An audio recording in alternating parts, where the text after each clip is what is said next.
Se algum dia você escutar sobre uma pequena cidade no Rio de Janeiro chamada Quatis, ou você ouvirá sobre como era o carnaval, ou ouvirá sobre o antigo sanatório que lá abrigava. Nos dias de hoje, ambas as coisas me parecem estar extintas, mas há cerca de 20 anos atrás eu contava nos dedos os dias para ir para aquela festa.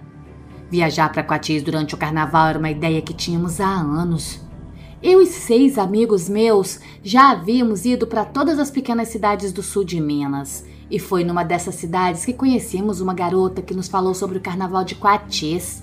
Alugamos uma casa próxima da Praça Central, uma localização ótima para aproveitar muito a festa e relaxar durante o dia. Mas o que era para ser um feriado de folia e diversão tornou-se para mim algo que eu nunca vou esquecer.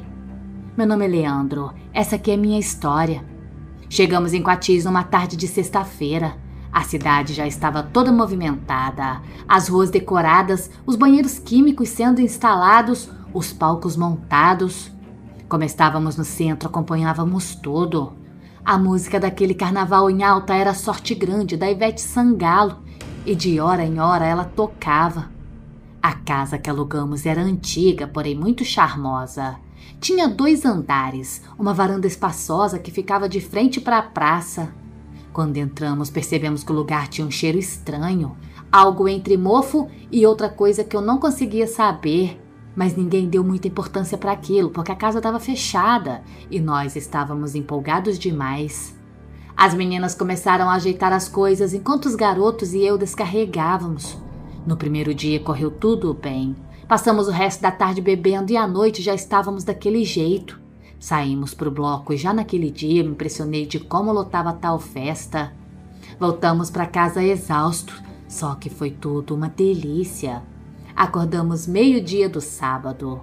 O quarto que eu estava ficava no andar de cima. Por várias vezes pensei ter ouvido sons de pessoas caminhando em cima da minha cabeça, lá em cima da laje, só que eram telhas coloniais. Quando eu ouvi aquele som, ficava meio confuso. Levantei e fui até a janela porque era muito nítido. Mas me incomodou de verdade quando comecei a ouvir palavrões. Não que eu não xingasse de vez em quando, mas eu pensava assim: poxa, pagamos tão caro nessa casa para ter gente em cima das nossas cabeças xingando.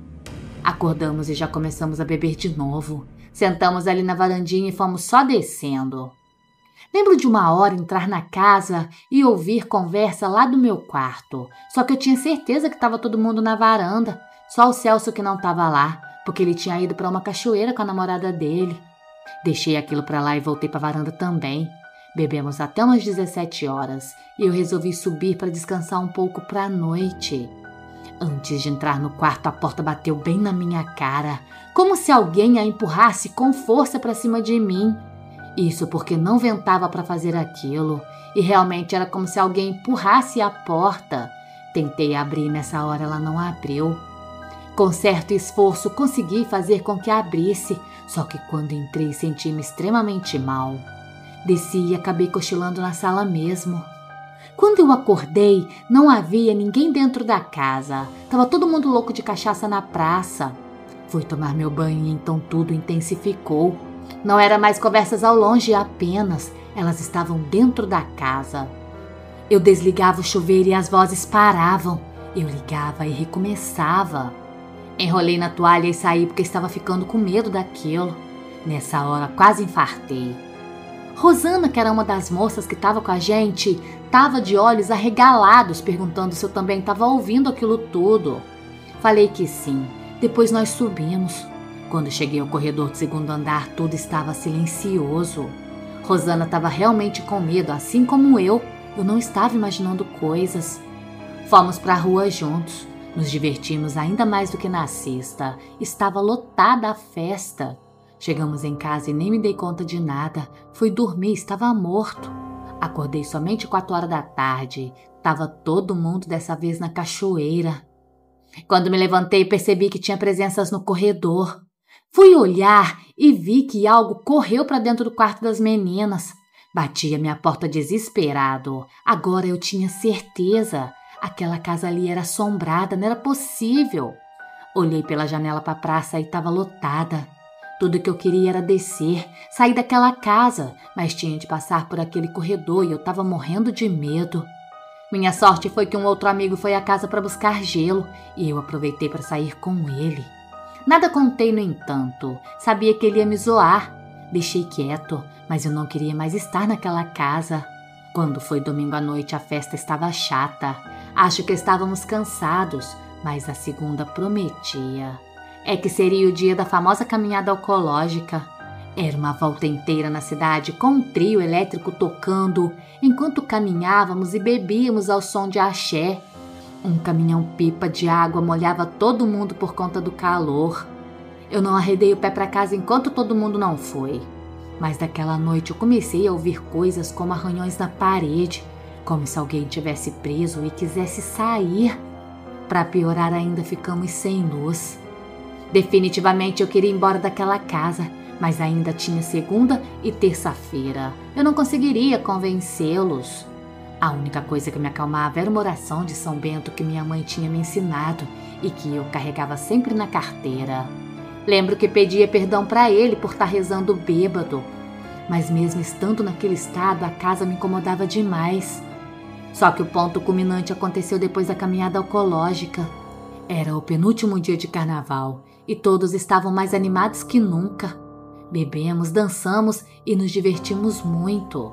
Quando voltamos para casa já era tarde da noite. Estávamos completamente exaustos. Eu estava dentro do quarto quase pegando no sono, quando ouvi um grito que parecia se isolar de todo o som da casa. Era um grito agudo, desesperado, que fez o meu sangue gelar por completo. Corri para fora do quarto e lá estava Rosana de novo no corredor, olhando fixamente para as escadas.